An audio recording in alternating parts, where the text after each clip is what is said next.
Today we will start with our remaining topic of cryptography. So this lecture will cover the part of cryptography and how the symmetric key encryption and as well as asymmetric key encryption works. Okay, so we have already seen what is a cryptography. So the process of converting the plain text to ciphertext and ciphertext to plain text is referred to as a encryption and decryption. Okay, so plain text means that you are simply sending some plain text like I am Ram.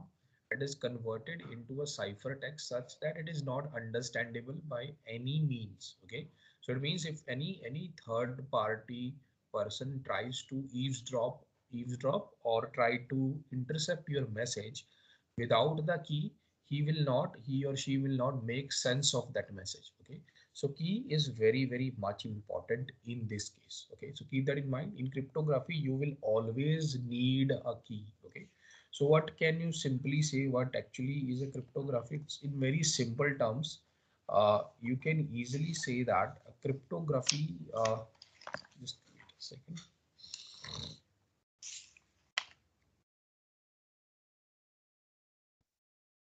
Okay, so sorry for that.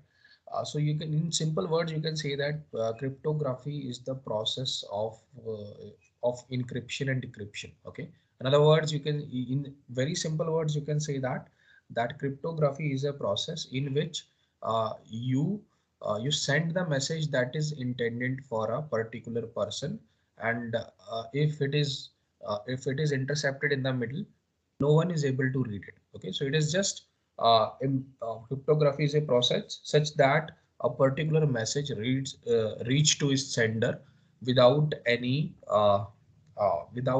kind of interception in between. If it happens, then there is a already the message is already encrypted. Okay, now moving on forward, there are keep that in mind that ciphertext is also referred to as a secret text or encrypted text. Okay, encrypted. Where if you intercept it, you will not be able to understand it. I have shown you in labs like ciphertext will be like this question mark multiply e dot dot something like this. Okay, so it is not in understandable form without the key. Okay, plain text is simple text that you are sending. Okay, plain text is whatever you are sending, that will be it is not any encrypted form, it is in plain form. Okay, whatever you are writing, it is in that is understandable by everybody is in plain text. Okay, so there are two types of cryptography that happens here. First one is referred to as symmetric key cryptography. Symmetric key, why it is referred to as symmetric key? Because we have only one key. Okay, one key in this case, and that key can be referred to as a shared key or a secret key or a private key. Okay, keep that in mind. There is in this particular symmetric key cryptography, there will be only one key. In asymmetric cryptography, there will be two keys. Okay, two keys. Okay, so again, if I move on forward, how this particular symmetric key cryptography works, it's very simple. You just have to encrypt the message, and you just have to uh, send that message. Okay, suppose I just write the simple procedure. You got the plain text, and plain text is given through any encryption algorithm. I do not worry about that. There are many encryption algorithms, like there are many substitution ciphers that exist. I will not go into the detail, but there are many algorithm already there. You just have to remember that there will be any encryption algorithm where your plain text will be changed to a cipher text. Okay, and for that there will be a key to convert this plain text, to convert this cipher text into a plain text. Okay, so what you do, you send that cipher text, and there will be a decryption algorithm on the receiver side, and in the end you will get plain text. Okay, so keep that in mind. The key that is used in here and the key that is used in here are same. Okay, so the problem in symmetric key cryptography arises how to exchange the key. Okay, So it means if you are sending the key as it is, maybe suppose you are at this side, sender side, and you have sent the message already. You have sent the message, that is the plain text and ciphertext that you have sent it, and you want to the receiver will not make any sense of it if you are not sending the key also. Okay, so if you directly send the key and this key is intercepted by a third party, then now it's a problem. Okay, so now if you're seeing here, uh, maybe the previous message was also intercepted. The previous ciphertext one was also seen or stored by the by the what you say intruder. Suppose this is an intruder and it has seen the ciphertext message, but he knows that there is a this is a symmetry key cryptography. So sender will also send the key with it. Okay, after some time or with it, and he is just completing take a complete watch on the network. Okay, so after some time, you are if you are sending the C and it is intercepted by the intruder, that plain text, that ciphertext can also be converted into plain text, and intruder can make sense of it. Okay, so that we do not want that. Okay, so if you send a key, that there will be many problems that will occur. Okay, so that is why this is referred to as a key exchange problem. There is a key exchange problem that exists in symmetric key algorithms. Okay, symmetric key algorithm, symmetric key cryptography. There is a key exchange problem. Okay, so there are many solutions there. There are many algorithms there that are already there. So most popular one is Diffie-Hellman algorithm that is used for key exchange problem. Diffie-Hellman. Okay, so these are there are many algorithms that are being used for key exchange, but I'll provide you a very simple mechanism that how can you exchange a key without exchanging the key. Okay, so suppose the Diffie-Hellman algorithm also works on the same line, that I'm just simply telling you a simple, very simple procedure. Okay, so what you do, suppose you want to send a key, there is a lock.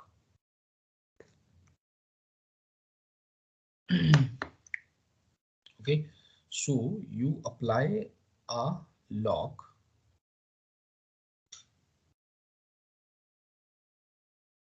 Okay, so you apply this lock and you put the key uh, inside. Okay, so you put the key inside and you apply the lock. Okay, so for that there will be outside key for that lock. Okay, so this is the main key that you want to send, that will convert a plain text to a ciphertext. Okay, so I'm providing you a solution to exchange a key without exchanging a key. Okay, so you put a lock uh, and you're again sending the key out. Okay, so what will happen here now when the key to this particular lock, so I'm just don't get confused here. So this is lock A and this is the key, actual key that we want. Okay, keep that in mind, just wait a second. Okay, so don't get confused, I just write that key number so that you don't get confused. So I'm writing this as key 1 and I'm writing this as key 2. Okay, so this is lock 2 and this is key 2 for that lock. Okay, so the person is not sending, suppose this is the A person, he's not sending the key with the with this particular lock. Okay, so it is only sending, he or she is only sending this particular lock. Okay, so he's sending. Now what would it do inside? Inside there is a key. Suppose just wait. Okay, okay. Inside there is a key. You already know key 1. Key 1 is needed to convert any plain text to ciphertext. Okay, so it is received by B here. Okay, so already there is a lock here. That lock can be only opened by key 2. So key 2 is not sent with this. Now what this B person does is that it again applies another lock on it. Okay, so you see it applies another lock on it. let me say that this is lock 3. Now this is lock 2. Okay, so now there will be a key for that lock as well. So there will be a key 3 for that lock. Okay, so now understand this. This is very easy to understand. You are only presented, what you are saying here, you are again locking that key in a briefcase, and in that key, this is the main key that we want, and you are applying a lock outside it, and you are sending this. Now this B person is not opening that lock, but it's also applying another lock. Okay, so it was lock 2 already there, and lock 3, now there is a lock 3 that is applied by B. Okay, so this key 2 and key 3 are not being exchanged. Okay, so keep that in mind. Now it sends the briefcase back. Okay, so when it sends the briefcase back, what will happen at A side is that it will, it's very easy to understand now what this A person will do. It will remove the lock for which it has a key. Okay, so it has a key 2, so it will remove lock 2. Okay, and there is a lock 3 that will be there. It cannot, A cannot open lock 3 because it does not have the key to open it. Okay, so now what it will do in the next step, it will send back the briefcase, and there will be only one lock on it, that is lock 3, and for that we already have a key because it is already locked by B. Okay, so when lock 3 will be opened by a key 3, there will be a key inside it that will be accessed by the sender. Okay, receiver. Okay, so it's very simple. You have to apply a couple of locks in order to open it. Okay, so Diffie-Hellman works roughly on the same lines. Okay, so you are actually uh, placing more locks, and in order to get the key outside, in order to get the key exchanged. Okay, so this is a particular solution to key exchange. Again, it's very rough, and again, if you're seeing here, there are many advantages to it. What are the main disadvantages? That you are, when you're exchanging the key, you are taking a lot more time and a lot more processing. Okay, so that we do not actually want, but again, it can uh, there can be another way that you can avoid it. Okay, so that way can be your asymmetric key algorithm, where there is no need to exchange any kind of a key. Okay, so symmetric algorithm has its own advantage and disadvantages, and asymmetric algorithm has its own advantage and disadvantage. But the main advantage in asymmetric algorithm is that there is no key to exchange. Okay, so in asymmetric algorithm, there will be two keys, that is public key and private key. You do not have to exchange those key in any way. Okay, so by using that particular method, there will be less processing and the time will be very less for that particular method. Okay, understand, if there is any problem, let me know. Anyone?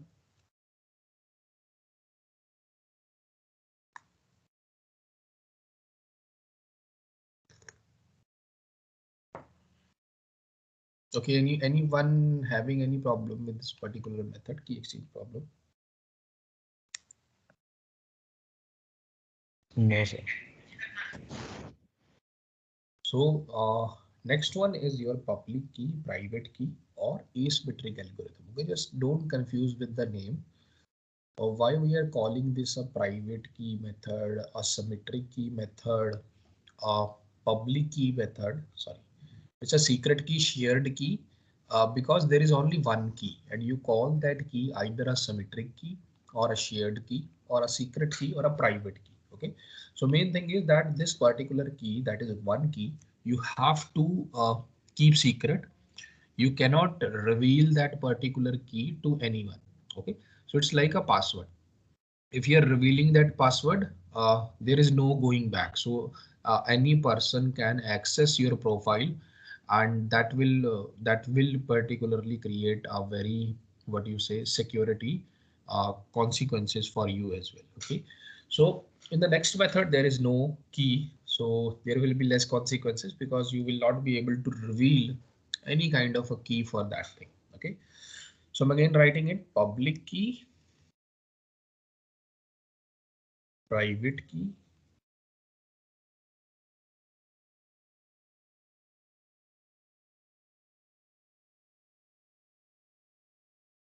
Okay, just wait a second.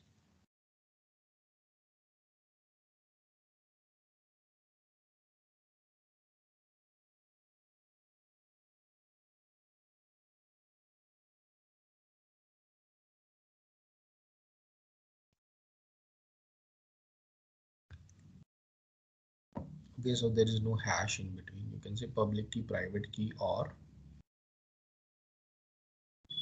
asymmetric. Okay.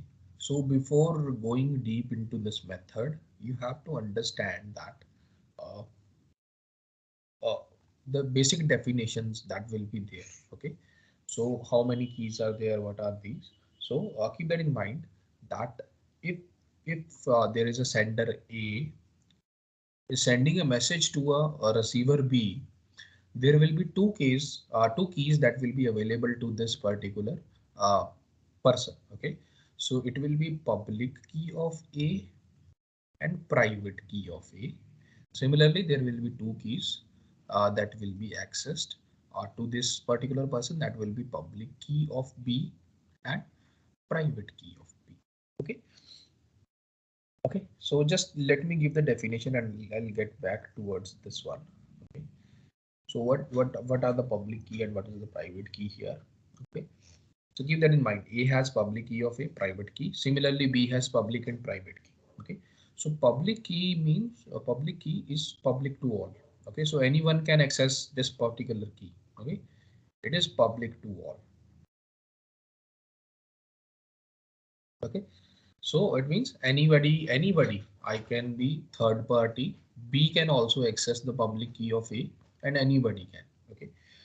Now, what is private key? Now, private key is only accessed by the that whoever that particular private key is meant for. Okay, so it means private key of A is only it can only be accessed by A. Okay, nobody can access the private key. So that is why it is referred to as a private key.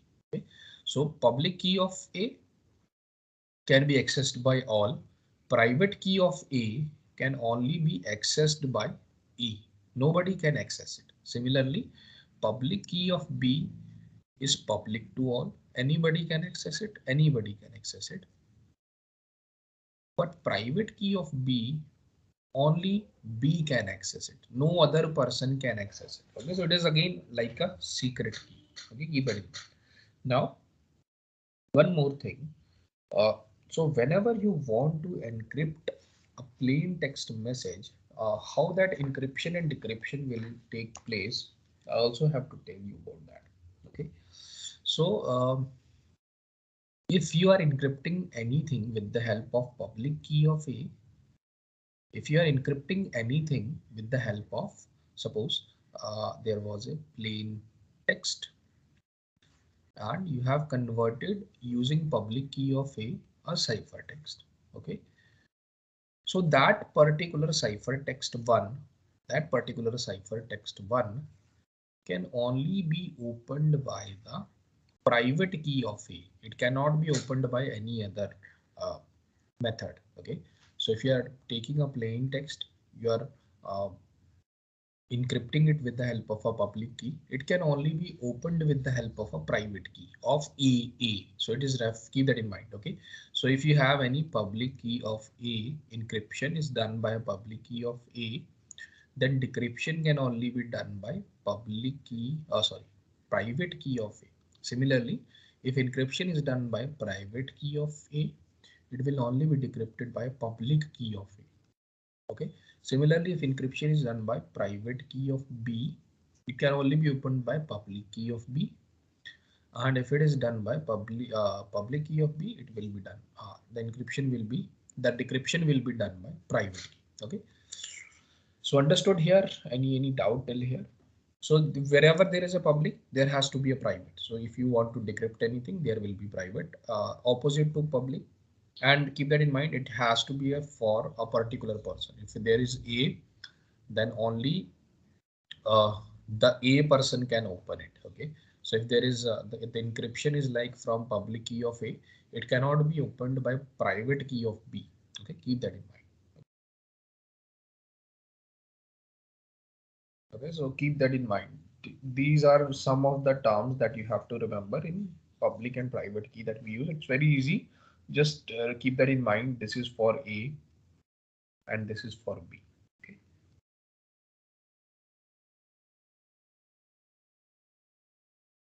Okay.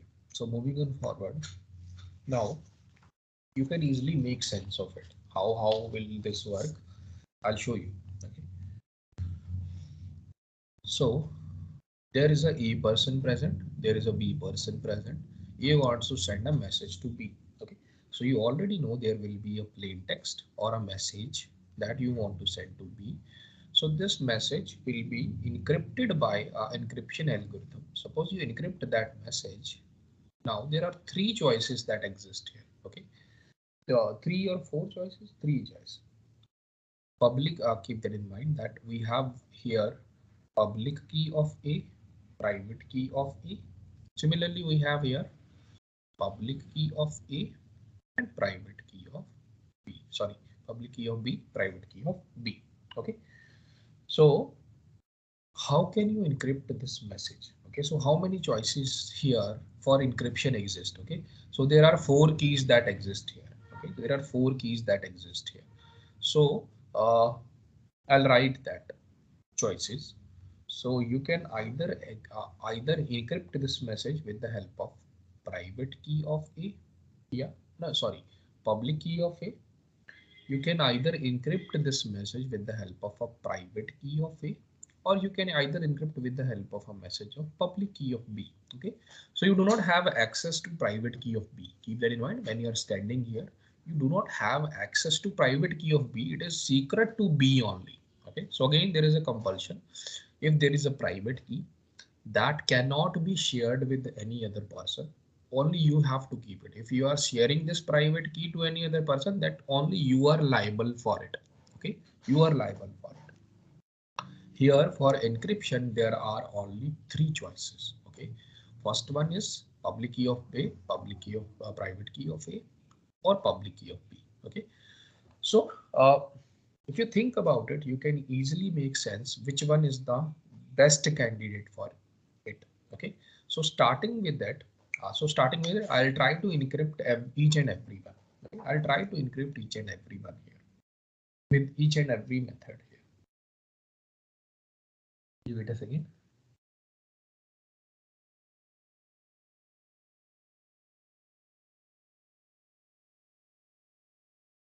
Okay, so starting with this. So if you encrypt this message, this plain text with the help of a public key of A and convert it into a ciphertext and then you send it to B. Okay, when you send it to B, then how this ciphertext will be converted to plain text? You will need a private key of A.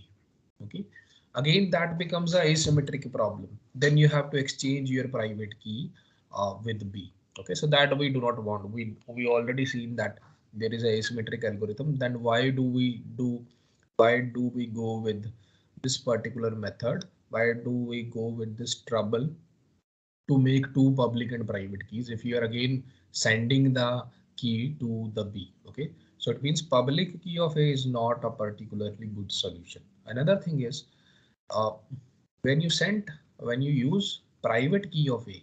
Okay, so private key of A can only be opened by public key of A. So public key of A is public to all, so anybody can open the message, so that is also not a viable solution. Okay, so the only thing that is remaining here is public key of B. Okay, so public key of B can only be opened with the help of a private key of B, and private key of B is only private to B. Okay, so there goes your key exchange problem. Okay, so we do not need to exchange the key because we can easily use the public key of B to encrypt the message for which the key is already with the receiver. Okay, so we will use this particular public key of B to encrypt the message and to convert this into a cipher text. Okay, and then we will be sending this message to B, and B will decrypt this message with what? With the help of private key of B, which is already there to B, which is already with B. Okay, so then you will get the plain text, and everybody is happy. Okay, so there is no key exchange problem in this one. You are already using the public key of B, and private key is already there because public key of B, if you encrypt any particular plain text with the help of public key, it can only be opened by a private key. Okay, so that is already being there. Public key of A will be private key of A. Private key of A will be opened by public key of A. Similarly, private key of B will only be opened by public key of B, and public key of B will only be opened by uh, private key of B. Okay, so this is a very viable solution, and it is one of the most popular method of cryptography. Okay, where you do not need to exchange the key because you only have to keep two keys. Okay, so that is the cost. Okay, so you only have to keep two keys, but you do not have to exchange any key. Okay, so that is the biggest advantage of using asymmetric encryption or asymmetric cryptography over the symmetric cryptography, because with this you have to apply the Diffie-Hellman and any and most other algorithm that will be taking a little bit of time and little bit of processing power. Okay, similarly in this one you only have to keep two particular keys, and to keep two particular keys there will be only the space will be there for only in KBs. Okay, so there will not be more than that, but again both of them has its own advantage and disadvantages. So it is not like we do not use a symmetric key encryption. They are again being used because Diffie-Hellman algorithm is one of the most popular algorithm, and again with the help of that algorithm you can reduce certain times also. Okay, so that is why this is not like we only use asymmetric encryption, but symmetric encryption is also very popular. Okay, so we have seen now two types of cryptography: a symmetric key, asymmetric key, and now we are moving forward with the authentication or little bit of introduction towards a digital signature. Okay, so how can you provide authentication in symmetric, asymmetric key? Okay, so there is also a method where you can provide authentication. Okay, so what is the meaning of authentication here? Just wait a second.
Okay, sorry for that. Now, authentication is the problem. Uh, that is being faced by many banks in many banks in the starting. Okay, so what happened there was, uh, so you already know that banks are using many banks are the first commercial banks represent the first commercial use of your cryptography algorithms. Okay, so they used to use asymmetric and symmetric key because every time there will be a password uh, for authentication. Okay, suppose you have your net banking username and password. When you enter your username and password, you will be you can get into your account and you can send and receive money. Okay, so previously what happened was that many people send the money using their account. Suppose A is a person and he or she is sending a 50 rupees $50 to any person, that is B. Okay, so after sending 50 or $100 to this person, this A says that I have not sent it. Okay, so it can simply say that I have not sent it, and I've been hacked and I have not sent it. So the banks are liable to pay this. Okay, so they have funded many researches that how can we avoid this particular kind of a problem. Okay, so how can we say that this particular transfer of money happened from the E side? Will there be any kind of a proof that can be generated digitally so that we can say that a particular transfer is being approved by a particular person? Okay, so then there came the concept of digital signature. Okay, so it represent that a particular money approve is being done by a particular person. Okay, so it says that this digital signature, if match with is footprint, then it can easily say that this particular transaction is being approved by A.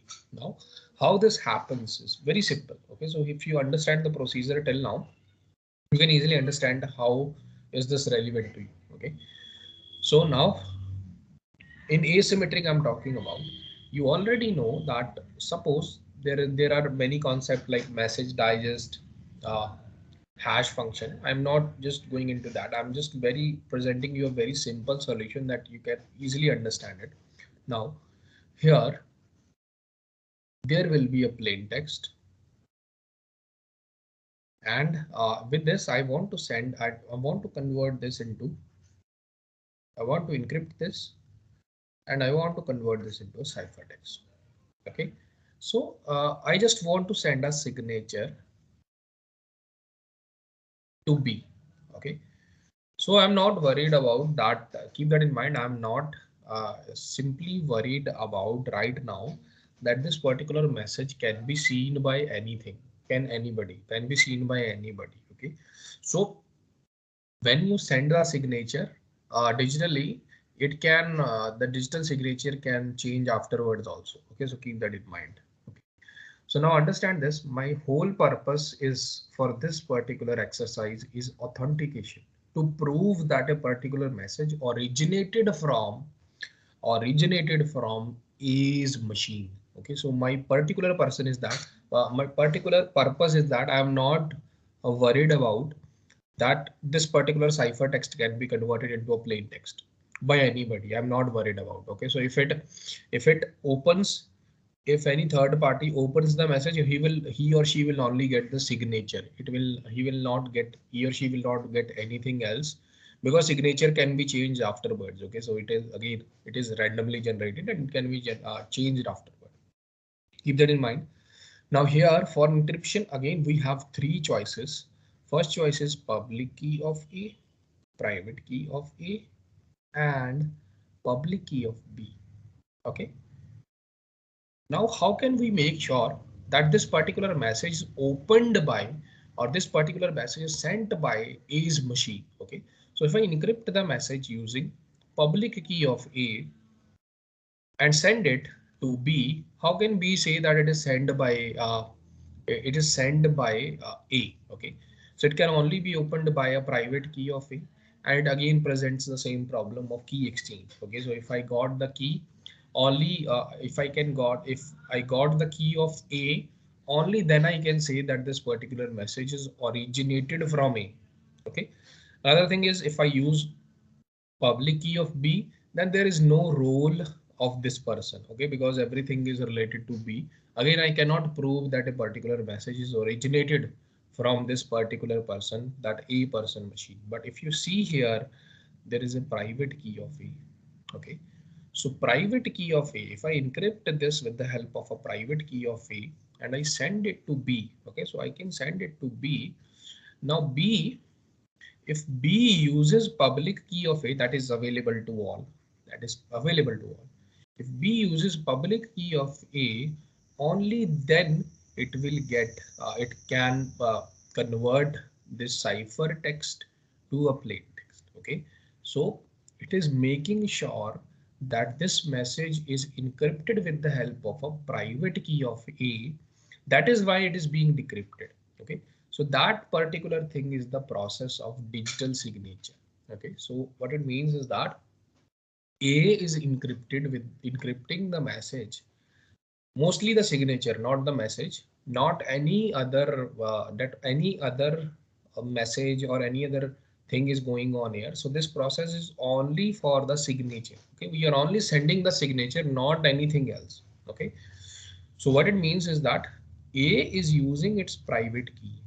If that private key is, if that particular message is sent by A, to prove that this particular message is sent by A, I can simply use a public key of A to decrypt this message. Okay, so B uses public key of A to say that this particular message is sent from A's machine. I'm not worried if A is sharing its private key, that is not the responsibility of me. Okay, so A should be aware of that, that we have already discussed that you should not have shared your private key. If A is sharing the private key, that is not the responsibility of the bank.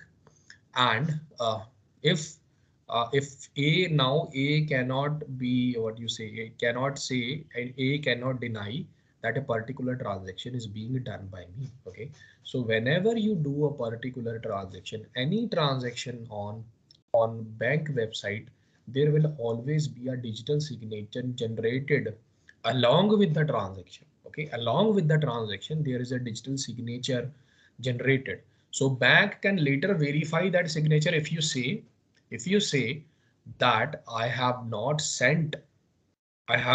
done this particular transaction, they will verify the digital signature. Okay, so if that particular message is encrypted, or the digital signature is decrypted with the help of a public key that is being available to all, then bank can easily say that this particular transaction is done by your machine. Okay, done by your private key. So if you have given the private key to any other person, that is not the responsibility of us. Okay, so the bank already state that particular thing in the contract, that if you share your private key to any other person, the bank is not liable to pay anything. Okay, you're seeing here the authentication part is being specifically to say that a transaction is done by a person. Okay, so a transaction is done by the said person. Okay, so if the digital signature is being not opened by the public key of B, public key of A, then you can say that this is not a digital signature, this is not done by A machines, and that can never happen. Okay, so if the digital signature uh, is not using the private key of A, then the digital signature, then it can easily send a message to bank that a particularly, what do you say, a malware or any malicious transaction is going on, and it can easily be stopped. Okay, so that was the mechanism that was presented. So keep that in mind. The digital signature here, the ciphertext you're sending, and the conversion into plain text. Okay, so sometimes this particular thing will be referred to as your digital signature. Okay, the conversion part, that whatever the result is. Okay, the ciphertext and the plain text uh, uh, together, they are called a particular digital signature. Okay, so this is a very simple way that you can understand that the combination of a ciphertext and a plain text with the help of a private key is referred to as a digital signature. Okay, so there is nothing to remember here. You just have to understand that in this, you just have to go by the logic. Okay, there is nothing to remember here. Okay, so you already know A has a public key and then there is a private key. Similarly, B has a public key and a private key. Okay, so if A or B, anybody wants to send a message and I want to make sure that a particular message is sent by the said person, I will use the private key of that person. Okay, so if just to for authentication, you may be thinking that if we are using the private key of A, it can be easily intercepted by any other person.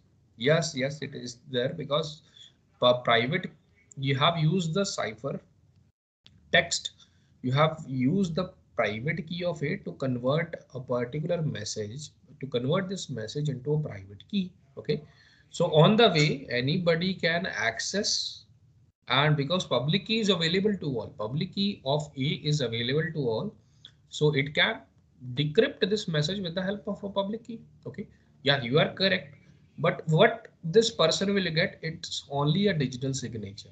Okay, nothing more than that. Okay, so if you're thinking here that by getting the digital signature he or she can do anything, no.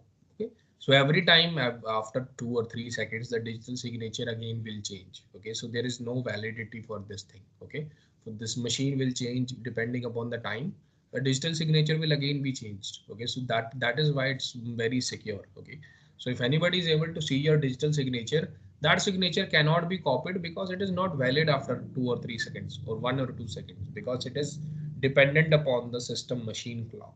Okay, so that is how the security and authentication is provided. Okay, so if I just to make sure that you understand, if I just say that authentication and sending the message are two different things, how can you done these things together? So if I say authentication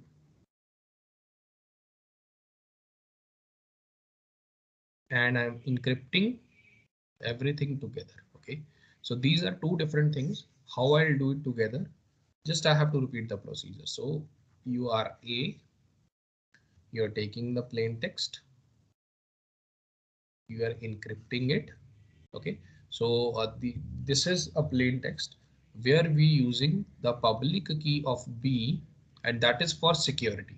Okay, so that is for security, public key of B, because it is will only be opened by the private key of B. Okay, now this will be your cipher text 1, cipher text 1. Now there will be another encryption. Okay, so there will be another encryption, and that encryption will be private key of A. Okay, so this is for digital signature. Okay, so that will be sent along the message. Okay, so whatever the message is, it will be sent along with it, and it will be converted to cipher text 2. Okay, so now it is sent towards this.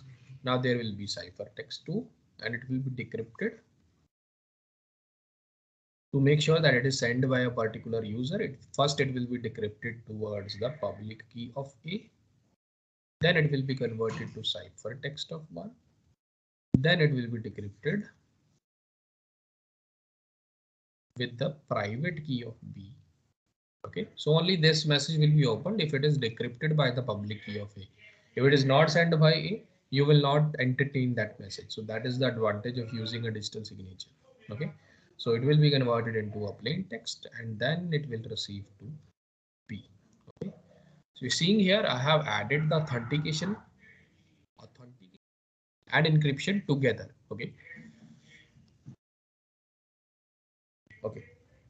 Now, if you're thinking here, you're thinking that if you're seeing here on ciphertext, I'm again encrypting that ciphertext with the help of a digital signature. Okay, so suppose if a particular person here, third party message is able to encrypt the message. Now, what that message will be? It will be ciphertext 1,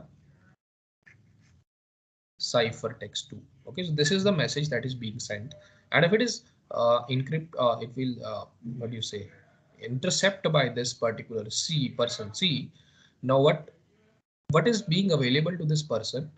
It will not understand first of all that these are two different things. First of all, if this person is able to understand that these are two different things, that a particular message has ciphertext one has a length of 20 bytes and ciphertext two has a length of 2 or 3 bytes. Okay, first of all, it will not be able to differentiate it. It will be thinking that this is only one message. Okay, suppose if this person is able to differentiate that there are two ciphertext, and first it will try to decrypt it with the help of a public key of E. Okay.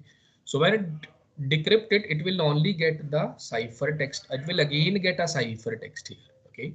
So again, it will not understand anything, and that ciphertext can only be opened with the help of a private key of P, and that private key of B is only private to B. Okay, so if you're seeing here again, if he is able to crack the digital signature, he or she is able to crack the digital signature, he will never get the plain text. Okay, so that is the advantage of using the authentication and encryption together. That is how authentication and encryption is used together. Okay, so here I can say that the plain text,